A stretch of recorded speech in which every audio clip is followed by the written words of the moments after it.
Welcome back to the Reier on YouTube channel, where it is time once again for No Sleep Teal, a show dedicated to talking about discussion of those Jacksonville Jaguars of the National Football League. We're right here live on a Monday afternoon on Reier on YouTube. I'm Travis Reier, joined by my co-host right there, Evan Reier. What And up? Evan, as of this very moment, shortly after 4 p.m. Eastern on Monday, we have not been clued in to the initial 53-man roster for the Jacksonville Jaguars ahead of the 2025 NFL season. But there has been a little bit of news as it relates to the quarterback and cornerback positions, I guess, when you talk about DeAndre Prince and also John Wolford. I think it was Jeremy Fowler reporting on Wolford, the Bishop Kenny product, being released. Apparently, the same is true for DeAndre Prince. One of those draft picks from a year ago, boy, when you talk about that 2024 class, maybe that's where we should start because Yeah, there may not be a lot left of it after this cut down. yeah. It's aged pretty poorly. And I mean, it happens, right? If you have like if you have the kind of roster you need to win a lot of games, you will be cutting a lot of guys after a year, even before the end of that first offseason for them. But that's what's weird about this one is that it's not that this roster is that special, you know what I mean? But there were just some clunkers, we were talking before the episode started that DeAndre Prince just never really found it in Jacksonville, and Mm-hmm. it's not necessarily a surprise that he's not on this roster. But I kind of thought I thought that was probably going to be their sixth guy if they rocked with six corners. Yeah, and Prince, when you just look at the guy and some of the plays he did make in Jacksonville, it spoke to the the skill set and the ability of a legitimate NFL corner. My understanding with Prince was that even from the outset of his time with the Jaguars, he struggled to really transform into a professional. The little things, the things on an everyday basis that you have to do to be a pro. And I'm not sure if that was a continuing theme for him, but I know it was initially. And Yeah. again, because when you just look at this guy on the field, you think that's a pro corner. So we'll see how that continues to shake out. Yeah, we'll get into corner. What we're going to do too is really look at this team for this initial 53 man, because Evan, I think we're both in agreement. This thing could change a good bit here. I mean, once you have, a full scope of players that are moving on from other teams and strengths and weaknesses within your own team, that's an area where you could continue to address. Wide receiver wouldn't surprise me. What happens with the fifth, sixth type of spot, if there is a sixth spot? And even if an initial player makes that group that's been with the Jaguars in camp, could be that they still look elsewhere to try to help them there. Yeah, I think something I said a little bit ago too was that I think that there's guys that are going to be on the 53-man Huh. roster come week 1 that are not on this team right now. Right. As in, I think that there are guys that are going to come in from the outside and get on this team because really there's just some spots that they still definitely need help. And I wouldn't necessarily, if I was in, their position, I wouldn't feel especially confident about some of those. Yeah, like we said, like the fifth or sixth spot on that receiver group. It's like, don't be wrong, Austin Trammell's been solid. It's fine, but is that can you upgrade that spot for sure? You definitely can. Is he the right kind of receiver too? Right, Because you've got De'Ami Brown, you got Parker Washington, who are kind of slot types already. right. Trammell has been really good, man. I mean, he's done exactly. Sometimes you can do everything you need to do to make a team, and it still be the dreaded numbers situation. Yeah. I think that's his problem in terms of the kind of receivers they are looking to carry on this team. De'Ami Brown's on this team. Obviously, Parker Washington, top four guys in that rotation.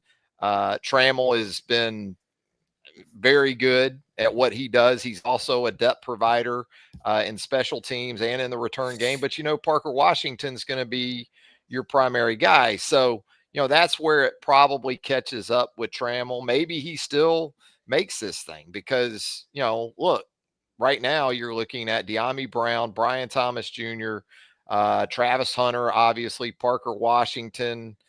Maybe your fifth receiver, though, comes from somewhere else. Maybe it's a guy that, in terms of physical attributes, fits your rotation more than anything else. Yeah, I think that's a great point too. Is just that there's he's solid. There's a lot of good in that player. However, you kind of have that already. You kind of have what he Mm-hmm. offers at other Mm-hmm. spots, and guys that do it just even marginally better. So it's definitely something to consider. Maybe you can get him to the practice squad one more Yeah. time, right? And then if you have an issue in the slot or in the return game, I know Trent Irwin's in that mix too. Yep. Um, and I thought early in camp and early in the preseason games and that stuff, you saw some positive stuff from Trent Irwin. There's obviously some familiarity for him with the new regime. But does he give you anything in special teams? That's Yeah. that's where you kind of run into some issues. I think with Joshua Cephas kind of was the same thing, big picture wise for him as well. So the Fred Johnson trade, I wanted to get your thoughts on that too. A little bit of a surprise in that it felt like anyway, last time we got together, he was really pushing guys like Walker Little and Anton Harrison. I guess you could take it as good news that maybe they feel strongly enough about Walker Little and on Yep. Anton Harrison going into the season that, hey, message received. They weathered the competition. They're the guys that they're going to go with. I think that's still an area where we'll see as much as anything else is the approach I'm going to take with that. But you get a 7th round pick in return. He goes back to a place he's very familiar with in Philadelphia. And Cole Van Lanen's kind of a forgotten guy because we hadn't seen him of late. But he's a guy that certainly as a third tackle can help. And they've got versatility with some other guys that we've seen them kick out the tackle already. Yeah, for sure. I think that trade says the most about Cole Van Lanen and his recovery. I think it says that yeah, he's going to be good. He's going to be ready to go by week 1, which was up in the air for quite some time. I definitely thought that Fred Johnson was showing that he deserved a place on this roster. But sometimes even a 7th round pick, like if you can get value for something like that, you take it. We know what this front office, at least historically speaking, has done for other teams, and that this is the kind of approach that they have. Yeah, I think it says a lot about Cole Van Lanen. I think it also says, a lot about Walker Little, who, it's been a good offseason for Walker Little, but that hasn't really ever been the issue in the past is offseason with Walker Little. It's let's see it in, actual live rounds. So still kind of up in the air on that one. Yeah, Chuma Adoga already looks like a really good Signing, free yeah. agency signing because of that legitimate versatility. There's times where you say, well, this guy can play tackle and guard, Right. but do you really want him in a situation Yeah. to have to play tackle or, kick inside the center when you're talking about guards? Patrick McCarry is that kind of guy too, between really center and tackle to go along with his primary position of guard. I guess with Fred Johnson, just a mammoth individual Yeah. and a right tackle to me more than a left tackle, because if you watched him even in preseason action, he still can have his problems with legit bend and twitch Yeah. and speed. So I don't think you want him isolated too often. Now, look, for the Jags and this renewed approach under Liam, it's we're going to be physical, run the football. He can do that. Now, if you want to line up in some maybe condensed formations and get after teams on first down with the run game, he can do that. But I think it does speak to the versatility too that they have with multiple guys, and it looks good for your guy Jonah Monheim now Yeah. to kind of make this team as one of those 9 offensive linemen. He can play guard, he can play center. Again, I don't. We talk about pluses and minuses for this 53, this initial 53. I'm not ready to say the offensive line is a plus for the Yeah. Jags. I will say it's been addressed. I do like the versatility within it. I like the contingency options over the course of a long season built in if you need them.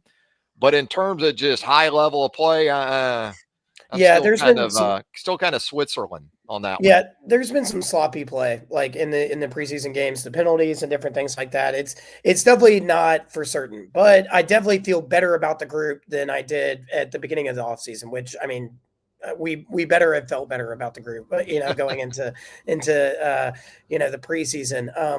With the Doga, it's really interesting too because I don't know if you saw this, but Michael Duraco thinks that Adoga might start over Patrick McCarry, which I would be shocked if you pay a guy like 13 million a year to 12.5 million a year to not start him. But I mean, Adoga's looked that good. I mean, Yeah, I he's mean, been very solid. yeah, he has, and he's not exactly on a vet minimum. But your point being, Yeah, Patrick McCarry's getting starter money, yeah, right? he was supposed to be kind of one of A your and centerpiece signings. Yeah, and a tone setter, an yeah, ass kicker, so to speak. A guy that day in and day out is going to speak to where this offense is headed under yeah, Liam Cohen. So I agree. I still would be surprised, but Adoga, um, and the value with him too is that I know Cole Van Lannon. It looks like right now he would be that third tackle, but I'm still wondering if it happened in week one where you lost one of those two tackles, would it really be Cole Van Lannon as a third yeah, tackle? Maybe he could do it. We've seen him do it. This isn't to say he can't, but it might be that if your best five after your five that would include a Doga if he indeed starts at guard, still has him in the lineup at tackle, you could possibly do that as well. What about wide receiver? We talked about that. So, I'm thinking that it's those guys that we sort of outlined, but probably another area that if you wanted to say, hey, the Jags are really checking out the waiver wire and guys that have been released in this 24 run up, because we are almost exactly 24 hours from the deadline on Tuesday. yeah, Running back's an interesting situation too, although based on how they drafted and how they retained Travis Etienne and Tank Bigsby, uh, impossible to see them going into the season without four running backs. They're going to have these four, right? yeah. I mean, I don't know, what you would do otherwise. I mean, you feel really good about Tootin. He's offering a lot of positivity in terms of just what he can do. With the speed. It's something that the Jags don't really have. While in ETN and Bixby, I mean, they're fast enough, but that guy has a different gear. And then with LaQuint Allen, that I mean, really, he's probably their best pass blocker right now at running back. So And catch it. you need Yeah. that capability too. So I feel like both those guys definitely have to be on this roster. Bashal Tootin may be the big picture guy in Jacksonville Yeah. in terms of every down guy. Yeah. But ETN and Bigsby have done nothing to sort of pave their way to something of a diminished role. And look, you're paying ETN on that fifth year option. So that was sort of a given, unless you just found someone that went brain dead and just offered you way too much for him in exchange. And who knows, Yeah. like in the lead up to the opener, right? You never know what can happen at a particular situation. This isn't the time of year either, though, where teams are looking to trade for running backs, because your running backs ought to be in good shape right now. Yeah. It's when you get 10, 12 games into the season and the war of attrition takes on and you start losing guys at a Right. position like that, that you might have more value for some of these guys. But everybody pretty much around the league at running back, with the exception of a few, is in good shape at that position. And I think ETN and Bigsby can be an excellent 1-2 punch right there at the top. Still want to see if they can do it on a consistent basis. I'll tell you, man, Jaquindon Jackson, that's my guy.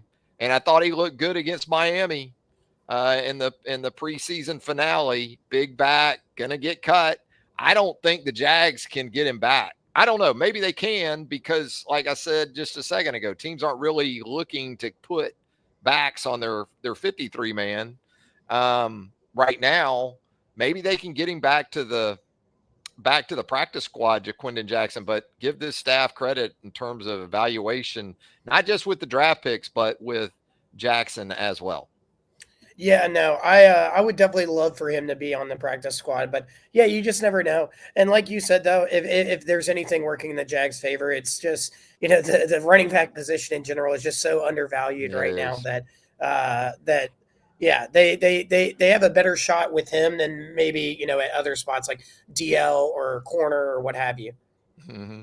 Tight end, I think that one's going to lay out pretty much like we expected, right? The two Yeah, it's off-season the three. additions to go along with Brenton Strange. So Yeah, I think potential to be a plus, but again, one of those I want to wait and see more, maybe more so from a depth perspective. I think Brenton Strange is a plus, on his for own, sure.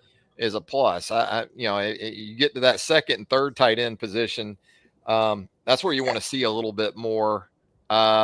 We talked about the offensive line. Defensive line's interesting because it looks like 10 guys very much in play, perhaps, Oh yeah, to make this roster. And we talked about fourth round picks that from a year ago that this cut down probably isn't going to be kind to. Javon Foster, the Missouri pick from a year ago, being one of those at the offensive line position. And then Jordan Jefferson, the fellow fourth round pick with Javon a year ago, with Kalen Saunders coming over from the Saints in the trade from a week or so ago. That's a couple fourth rounders look like they're going to go by the wayside. But Josh Hines Allen, Smoot, Walker, Smith, good to see Mason Smith back and doing his thing.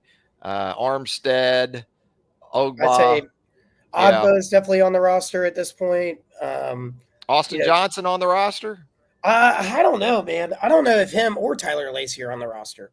Uh, That's what's wild is because Tyler Lacey was running ones, which tells you what the preseason really means. I mean, right, that and was with Mason yeah, Smith out and Eric Armstead out, right? yeah, So Kalen Saunders could be the type of addition that takes a couple of guys out, yeah, for Lacey real, and Jordan Jefferson, because yeah. of that move. In part, Strigal, I think probably actually gets on the roster. yeah, I think at this point you could just be. need that extra edge guy. But Mm-hmm. yeah, like Austin Johnson, Tyler Lacey, Miles Cole, Jordan Jefferson. I think those dudes are all probably not getting there. Uh, And but collectively, a chance to be a real plus. The defensive line should be a plus. I mean, oh when you've yeah, they've got invested so much. Walker and Hines Allen as your edges, you got Armstead inside to go along with a second round pick from a year ago and Mason Smith. Um, Boy, Devon Hamilton, it looks like he's had a great lead up to the 2025 season. Now, like every other team, you start going two or three deep beyond that group, you can certainly run into problems. But in a 53-man roster world, if those are your top of the rotation guys that we just outlined, you should feel pretty good about that group. No, at both 1 and 2, I feel really good about this defensive line. I mean, and you better. I mean, really, like I said, they've invested so much money, resources into this group that yeah, it has to be good. But I'm definitely not mad about having like Dewan Smoot, Kalen Saunders, Mason Smith, and Ogba as your like backup, your like immediate backup. That's a good Mm-hmm. group. That's a good group. Yeah. Now, hopefully, we won't be seeing them rotated in quite as much as we saw last season, at least, or that approach with this group. But yeah, I mean that is a very solid set of backups. Linebacker, interesting too, right? Yeah, for sure. Devin Lloyd, Foye, Ventrell Miller, Dennis Gardeck, who they coveted in coming in during the offseason. It gets interesting, though, I think, for Muma and Yasir Abdullah. Yeah, Do one or both of those guys make this final roster? Jack Kaiser is going to make the team as a yeah. draft pick. I think we know that. So, numbers wise, Ev, and then who exactly makes up that total? Your thoughts on that? Well, I think they're probably going to rock six linebackers. That being said, I feel like it's kind of for that six spot. It's like Abdullah versus Muma, and I don't really see why you would keep Muma at this stage. Like I feel like that's Abdullah's spot at this point. But who knows? I mean, we kind of had the same conversation last offseason of are they going to keep Muma? Is it worth keeping him Mm-hmm. at this point? And they still stuck with him. So even despite, turnover on, having a whole new coaching staff and front office, I mean, the dude just seems to stick. So I wouldn't, I honestly, I can't be surprised if they do keep him. But right now, I feel like I just don't know why you would. I'm going to make the case for Muma over Abdullah at least, Okay. knowing they're going to keep Gardeck. I mean, he made the team the day they, made Added, that yeah. made that happen. I think Muma can play some strong side linebacker for you if you needed him to. That's what gets lost in this with numbers and understanding they are a 4-3 base defense. Now, how Right. much base defense will they really play? Not a lot. They're going to play a lot of 4-2, a lot of nickel, which takes your strong side linebacker off the field. And it's not like these strong side linebackers like Yasir. Gardeck can get after the quarterback a little bit. Yeah. Yasir, I really haven't seen it from. So, and I'm not saying Muma could, but Muma could get you by maybe at another position like that. He could play all three. I think Muma can. He certainly has green dotted some in the preseason, Right. so you'd have that value with him if you kept Muma. He can special team, and he could give you enough at that third linebacker position if you had to do it to get through a game, maybe. But you got to have a couple of guys that can play that spot. I mean, otherwise, if you cut Yasir Abdullah and Muma and you go with just Dennis Gardeck, um, that's You kind of feel, all you got yeah, you at feel that very one thin there. position. You're thin. Miles Cole, regardless of how you look at him, it looks like he's going another Yeah. 2024 pick that's going out the door. So I'm fascinated. I think linebacker will be more of a strength in this system than it was the previous system. How could it not be? Yeah. But yeah, not exactly dynamic at a couple of these spots, right? Is is Not Branson physically Combs dominant. is Branson Combs part of this conversation? Is Uh, he? I No, don't you don't think I don't so? I've been impressed by him, but you also have to take Jalen McLeod into consideration with this too. Um, so what do you do with him from this perspective? Do you IR him initially? Perhaps you do, which could help one of these guys like a Yasir or maybe even a Muma. I'm okay with this group relative to the rest of the league. I don't think it's a strength really. But it can be, I think, serviceable. I think it can be a serviceable group. It's really bizarre because like we know how talented Devin Lloyd is and we know how good Aloakun is. Yeah. And to watch them kind of, I don't know, Hmm. flounder last year. I mean, it feels like it should be a strength. They Like were when you so poorly coordinated last year, though, with Ryan Nielsen. I mean, like we talked about it. How the hell do you play Foye at weak side yeah, and play Devin on the ball? right. That was screwed from the start. I It mean, should to me this should feel night and day. This coaching staff this is is yeah. This if should those feel two so much better. guys if those two guys are going to have success, they're in the spots at Yeah. least to have success. Last year they weren't even in the right spots Yeah. to be able to have success. So like I said, I don't think it's a negative. I don't think these linebackers are negative. I think they're pretty meh. Yeah, it's just They don't. okay. Yeah, they're okay. Corner: Tyson Campbell, Jarian Jones, Buster Brown, Jordan Christian Lewis. Braswell, Jordan Lewis, and then Travis Hunter. You're gonna take into this. So whereas you might outline 5 corners when you throw Travis in there, you're really talking about 6. Now Buster's been out for the preseason. We've seen a good bit of Christian Braswell. Jordan Lewis in a base look can start at corner opposite Campbell if that's what you want to do. And then you can come with Jarian Jones and go to that nickel and slide Lewis inside. We'll see what happens when Buster comes back. But 5+1, Ev, if you talk about those type of names to go along with Travis Hunter. Yeah, I mean, I think that's the group. I mean, I just don't see why you would take you would bring more than that. Hunter is Yeah. so valuable for that exact reason. When you're just able to basically save a roster spot for somewhere else, you don't feel like you need to load Mhm. up there. I think that there's it's a little sad for Aiden White's been solid. It's been fine. Jabbar Muhammad has had some good tape, but yeah, I don't see them on this roster. Yeah. Safety gets interesting too. By the way, corner,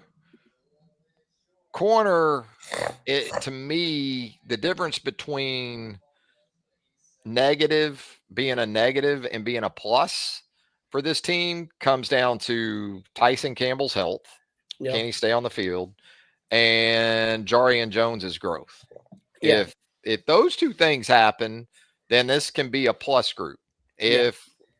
If the continuation of Campbell's health struggles continue and Jones doesn't take a pretty big step, then it could be problematic. Although, again, I just think the way they're going to be coordinated is going to allow them to have a good bit more success, if nothing else, than a year ago. Safety.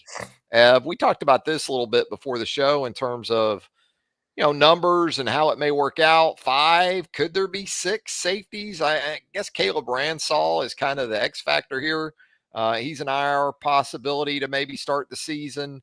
But you talk about Murray, you talk about Savage, you talk about Wingard, you talk about Antonio Johnson. I think those are probably the certainties I would say at this point. And then Rayon Lane, Yeah. and how that could work, beyond the first 3 or 4. Yeah, I think they really like Lane. I wouldn't be surprised if they actually have him on as like a six safety. Ahead of Daniel Thomas, maybe. Yeah, I Yeah. think Daniel Thomas is the odd man out here. Wow. Uh, well, I will say though, I mean, it is funny because like we have criticized Antonio Johnson a lot. And it's a name that like honestly in other situations I would hope that he wouldn't be on this roster, but you take what you can get at this point. Yeah, I think yeah for sure Murray I Savage. think Johnson has created value for himself in special teams. I don't Yeah, know if he just came to this on his own, Evan, or if someone continued to whisper in his ears, "Hey, guy, you really you need need to to. become more of a deal on special teams because there's no guarantees for you at this point in your career." Yeah, no. But yeah, I think they rock six safeties, and I think Ransall and Lane are their third string guys. And they've got some options again with Ransall, depending on his health as one of those 6. So it could be 5, and then you designate Ransall for IR and eligible to return at a later Yeah, date. So safety, though, I think you going into the season, it's a negative. I yeah, don't I don't think even with the move you made there, the yeah. Eric draft work Murray. you did there, I still don't see safety going into the season anyway. I don't see it as a positive. Yeah, I mean, if Eric Murray just turns out to be a slam dunk signing, then we can kind of come back to this and decide it as a positive. But even if he is a slam dunk, like the idea that Dewey is kind of something you're a guy you're really relying on, like to play a Yeah, lot of snaps, potentially starting. right. Yeah, it's like I love Dewey, we all do, but I mean Why that's isn't it? Why hasn't it happened until now? Now I know you can talk about Cisco and what they poured into him prior to this year, but yeah, I'm with you. Yeah, like I'm it's same I boat. I think it's yeah probably the weakest position group on the roster. Like Wow. I mean I mean what where else would you say maybe offensive line like Offensive line for me, I mean, safety was atrocious last year. Don't get me wrong; it was horrible. But and I like to think the offensive line is going to be improved. That's my myopic yeah vantage point of that situation. But I think we've got just as much to see from that offensive line, or need to see from that offensive line, as we do maybe in it. But I get it I get it at safety. I mean, it's a slam dunk for me going into the season anyway. Not a positive for this football team. What about quarterback, Evan? Trevor Lawrence and Nick Mullins. That's going to be your 2. Maybe you get Seth Hennigan back to the practice squad, or maybe even John Wolford. I feel like, Uh, or go ahead. no, you go right ahead. Well, I was going to say that I think Hennigan definitely gets picked up elsewhere. Really? I think he's at least looked, especially last week. I thought Mhm. very very clean overall. I think Wolford is the guy who just won't get picked up, and so you'll just rock him on the practice squad. It's That as can simple as be that. It's not about like who's better or whatever. It's just no. about I think Hennigan will get more eyes on him. Probably And will get they brought Wolford here. I yeah. mean, They he know him. They like him. yes, he goes back to the whole deal with Liam and the regime and all that. So they want him in that quarterback room on a day-to-day I basis, do right? think it's funny that we basically skipped quarterback because it was No, we such a just saved it for last. We yeah, just there you go. circled back. Just trying to No, keep but people watching. yeah, it's Trevor and Nick, Thanks for hanging we around. Now to quarterback. yeah. But yeah, the you gotta have a tease, you gotta have a hook. But yeah, I mean, obviously Trevor, Nick, and then yeah, I guess it will be. I do think there's a chance that it's him again, but it'll be one of those two. I don't think the Jags are going to go for like a practice squad QB that's on another roster No, unless Gladstone just somebody gets available that he's like, oh, right. I need him, but. One of the Browns' 7 quarterbacks comes Yeah, they available. have. Yeah, They have yeah. That's 13 actually quarterbacks. that's gonna be a fun thing They're to going to watch. keep 6 offensive linemen Yeah, and 6 quarterbacks. that's actually gonna be fun to see Oh, who gets cut there in that's Cleveland. that's a train wreck. That Yeah, whole dude. situation in terms of the day to day and week to week freaking noise Oh, dude. now that you've put on your head coach to deal with. Oh, nice job.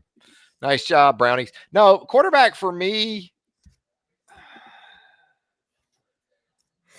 in last year's offense, I would go negative. It would be a negative for this season. Yeah, Uh, in an offense that I pretty much screamed for from about the middle of last season until this point, I'm going to go slight positive. I think it's sustainable for Trevor Lawrence in an offense where it's going to be predicated more on the run game and not from the opening snap, kind of putting him in a position where he's got to make it happen. yeah, And they really weren't built for that at all. I really don't think he's built for that, to be yeah, honest with you. I've said that for a while now. But in this offense, with if this offensive line, there's still some contingencies to this, Evan. If this offensive line in the run game and these backs can get it done, I'm, Trevor should be a positive. I mean, he's yeah, $50 million quarterback.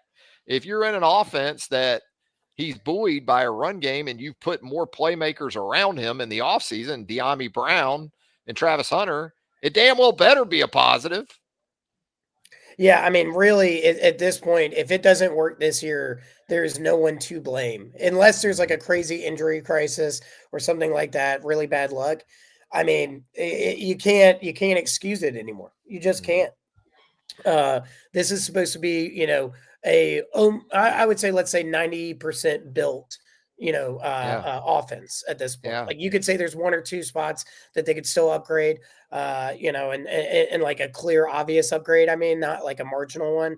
Right. Um, but so if you can't get it done now, Yeah. then I don't think you ever are going to get it done in Jacksonville. They've It's as simple as Tanny-Hilled that. him. I asked for them to Tanny-Hill And him. they're doing it. And they have pretty much they've Ryan Tannehill, Trevor Lawrence. So in the You're words of the Trent you're the Baalke, ghost writer in the words for of Trent Baalke, Evan, it's built. It's built.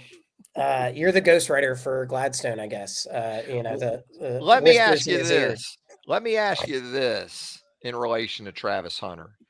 Is his health the difference in two positions, perhaps being a plus or a minus? Or is it more just about wide receiver? Or do you think if he can't stay healthy, that could be a big problem for corner too? I think it definitely is shoot. I'll say that wide receiver 100%. Yeah. It's a plus if he's healthy. It's a plus if he's not able to get on the field. It's a negative with corner because they aren't placing a lot of chips on him because they're not putting all the eggs in that basket. It would Yeah. definitely be disappointing to not have him out there, but. I feel like they have a plan, that doesn't necessarily depend on Travis Hunter at corner. Right. Yeah, I do too. I feel that I kind of agree with that. And I think even at wide receiver, man, if De'Ami Brown is what Is it feels like he was in this preseason into the regular season to go on. Now, you want Brian Thomas Jr. to be better in the regular season than he was in the preseason. And you expect that obviously to be the case. You've got a full season of work to sort of support that assumption anyway. And then Parker Washington, too. I mean, yeah, with the improvement this guy has made, maybe if you don't have Travis Hunter week in and week out because of Parker Washington elevating his game to go along with the addition of De'Ami Brown, you can sustain better, it feels like. I yeah, know the national perspective and narrative is boy, and I felt this way too back around the draft. Well, you made this move, but if this guy can't stay on the field, this could be catastrophic. But I feel better actually about wide receiver and corner because of other people in the time that has passed than I did around late April in terms of the importance of Hunter being able to say it's still big. Don't get me wrong, yeah, for sure. but I feel a little comforted by what we've seen from Parker Washington, maybe Jarian Jones, and what you can do with some different guys. I mean, yeah, I think it's a very real case that Parker Washington was the MVP of this offseason and preseason. Yeah, Just overall performance, like both in practice, in games, just everything about him looks really good right now. yeah. And that's awesome. I mean, we were seeing the flashes of it last year. We knew Mm-hmm. that Parker Washington definitely has a lot of talent, but uh, taking the step forward like he has, or at least seemingly has, is kind of created a whole new dynamic in that wide receiver group. No doubt, no doubt. And of course, special teams or specialists The are a strongest plus. The position group biggest on the plus on roster. the team Yeah, absolutely. are the specialists. What about Cam Little, dude?